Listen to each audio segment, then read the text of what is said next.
नमस्कार भक्तों, स्वागत करते हैं आपका आपके अपने चैनल भक्ति टीवी में। आजकल आप अपने आसपास खाटू श्याम जी का नाम सुन रहे होंगे। खाटू श्याम जी का पर्व हम क्यों मनाते हैं, आइए विस्तार से जानते हैं।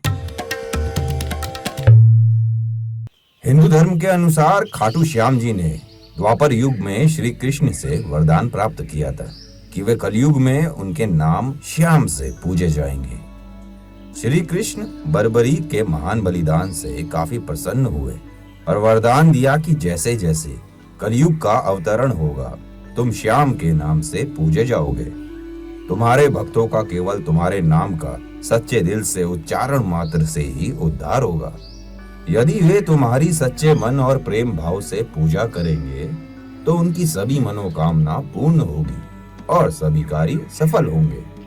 श्री श्याम बाबा की अपूर्व कहानी मध्यकालीन महाभारत से आरंभ होती है। वे पहले बर्बरीक के नाम से जाने जाते थे। वे अति बलशाली गदाधारी भीम के पुत्र घटोत्कच और दैत्य मूर की पुत्री मौरवी के पुत्र थे। बाल्यकाल से ही वे बहुत वीर और महान योद्धा थे। उन्होंने युद्ध कला अपनी माँ तथा श्री कृष्ण से सीखी।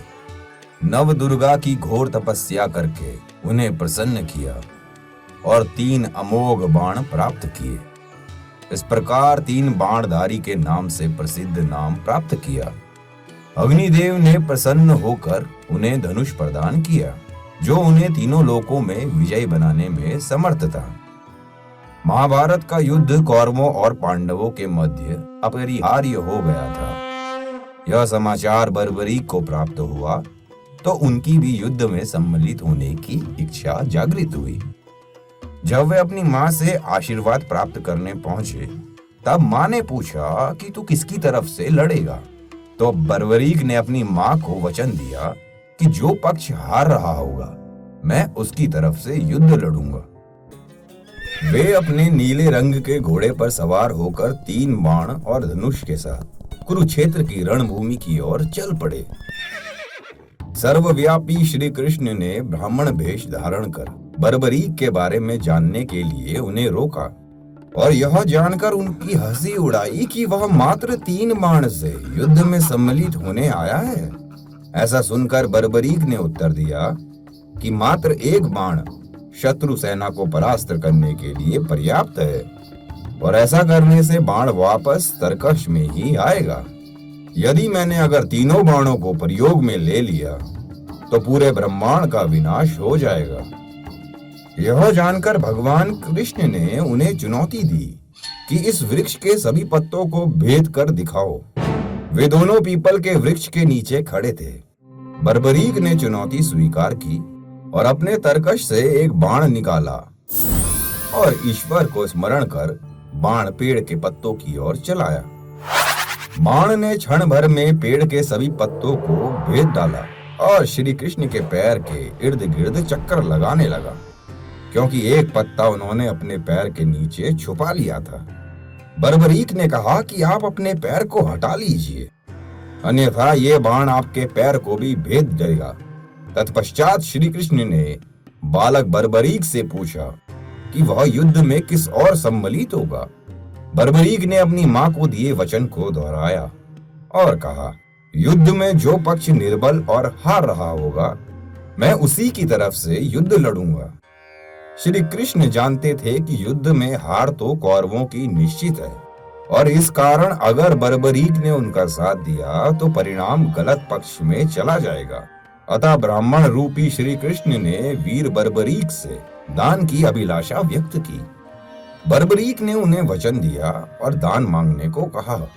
ब्राह्मण ने उनसे शीश का दान मांगा। वीर बर्बरीक क्षण भर के लिए अचंभित हुए, परंतु अपने वचन से अडिग नहीं हो सकते थे। वीर बर्बरीक बोले, एक साधारण ब्राह्मण इस तरह का दान नहीं मांग सकता है। अतः ब्राह्मण से अपने वास्तविक रूप से अवगत कराने की उन्होंने प्रार्थना की। ब्राह्मण रूपी श्री कृष्ण अपने वास्तविक रूप में आ गए। श्री कृष्ण ने बर्बरीक को शीश दान मांगने का कारण समझाया कि युद्ध आरंभ होने से पूर्व युद्ध भूमि पूजन के लिए तीनों लोकों में सर्वश्रेष्ठ क्षत्रिय यानी अहिर, गुर्जर, जाट, मराठ और कुछ राजपूत कुल के शीश की आहुति देनी होती है। इसलिए ऐसा करने के लिए वे विवश थे। बर्बरीक ने उनसे प्रार्थना की कि वे अंत तक युद्ध देखना चाहते हैं। श्री कृष्ण ने उनकी यह प्रार्थना स्वीकार कर ली। श्री कृष्ण ने इस बलिदान से प्रसन्न होकर बर्बरीक को युद्ध में सर्वश्रेष्ठ वीर की उपाधि से अलंकृत किया। उनके शीश को युद्ध भूमि के समीप ही एक पहाड़ी पर सुशोभित किया गया, जहां से बर्बरीक संपूर्ण युद्ध का जायजा ले सकते थे। फाल्गुन माह की द्वादशी को उन्होंने अपने शीश का दान दिया था। इस प्रकार वे शीश के दानी कहलाए। महाभारत युद्ध की समाप्ति पर पांडवों में ही आपसी विवाद होने लगा कि युद्ध में विजय का श्रेय किसको जाता है। श्री कृष्ण ने उनसे कहा, बर्बरीक का शीश संपूर्ण युद्ध का साक्षी है, अतएव उससे बेहतर निर्णायक भला कौन हो सकता है। सभी इस बात से सहमत हो गए और पहाड़ी की ओर चल पड़े। वहां पहुंचकर बर्बरीक के शीश ने उत्तर दिया कि श्री कृष्ण ही युद्ध में विजय प्राप्त कराने में सबसे महान पात्र है। उनकी शिक्षा, उपस्थिति, युद्ध नीति ही निर्णायक थी। उन्हें युद्ध भूमि में सिर्फ उनका सुदर्शन चक्र घूमता हुआ दिखाई दे रहा था, जो शत्रु सेना को काट रहा था। महाकाली कृष्ण के आदेश पर शत्रु सेना के रक्त से भरे प्यालों का सेवन कर रही थी।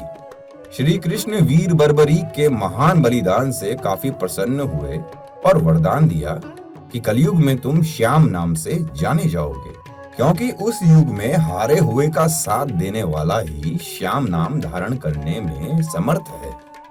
ये थी खाटू श्याम जी के बारे में कुछ जानकारी। आइए जानते हैं कि कैसे कलयुग में खाटू श्याम जी का शीश भक्तों को प्राप्त हुआ और वर्तमान में यह मंदिर कहाँ पर स्थित है। श्री खाटू वाले श्याम जी की कहानी इस प्रकार है। यहाँ आप देखेंगे कि किस तरह खाटू श्याम जी ने अपनी लीला रचकर अपने शीश को खाटू श्याम मंदिर के पास श्याम कुंड से अवतरित किया। जय हो आपकी खाटू श्याम जी। खटवा नगरी यानी कि खाटू धाम में एक गाय जो रोज घास चरने जाती थी, रोज जमीन के एक भाग पर खड़ी हो जाती थी। उसके थनों से स्वतः दूध की धार उस धरा में समा जाती थी, जैसे कि कोई जमीन के अंदर से उस गौ माँ का दूध पी रहा हो। घर पर आने के बाद गाय का मालिक जब उसका दूध निकालने की कोशिश करता तो गाय का दूध उसे मिल नहीं पाता था। यह क्रम बहुत दिनों तक चलता रहा। गाय का मालिक सोचने लगा कि कोई ना कोई ऐसा जरूर है जो उसकी गाय का दूध निकाल लेता है। एक दिन उस गाय के मालिक ने गाय का पीछा किया। उसने संध्या के समय जब यह नजारा देखा तो उसकी आंखें इस चमत्कार पर चकरा गई। गौ माँ का दूध अपने आप धरा के अंदर समाने लगा। गौ का मालिक अचरज के साथ गांव के राजा के पास गया और पूरी कहानी बताई। राजा और उनकी सभा को इस बात पर तनिक भी यकीन नहीं हुआ, पर राजा यह जानना चाहता था कि आखिर माजरा क्या है। राजा अपने कुछ मंत्रियों के साथ उस धरा पर आया और उसने देखा कि गाय का मालिक सही बोल रहा है।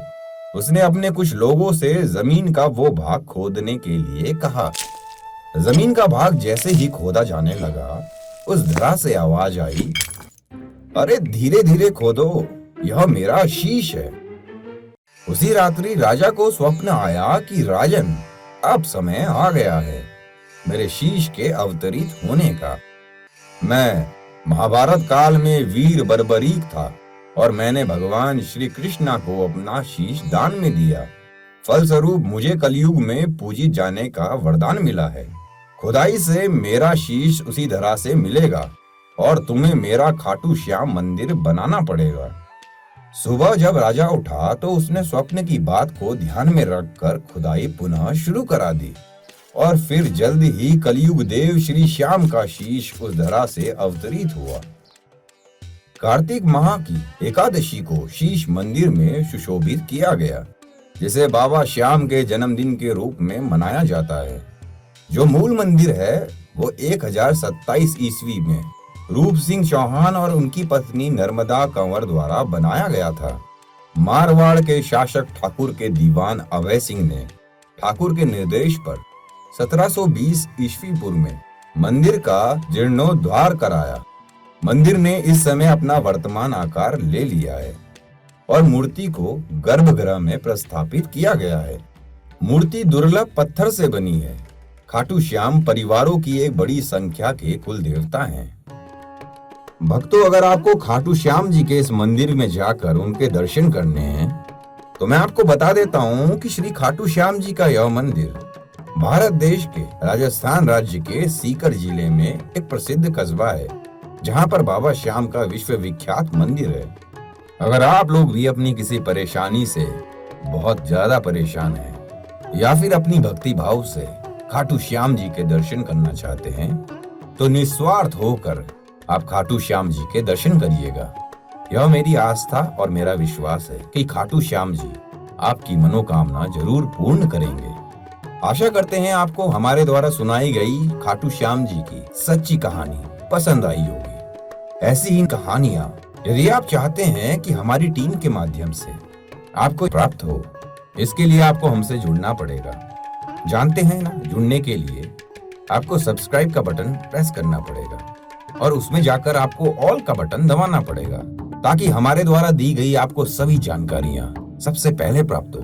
कहानी अगर आपको पसंद आई है तो कहानी को लाइक करें। और क्या ये जानकारी आपको पूर्व में थी या नहीं, इसकी जानकारी आप हमें संदेश वाहक के माध्यम से अवगत करा सकते हैं। मिलते हैं फिर एक नई कहानी के साथ में आपके अपने चैनल भक्ति टीवी में। नमस्कार।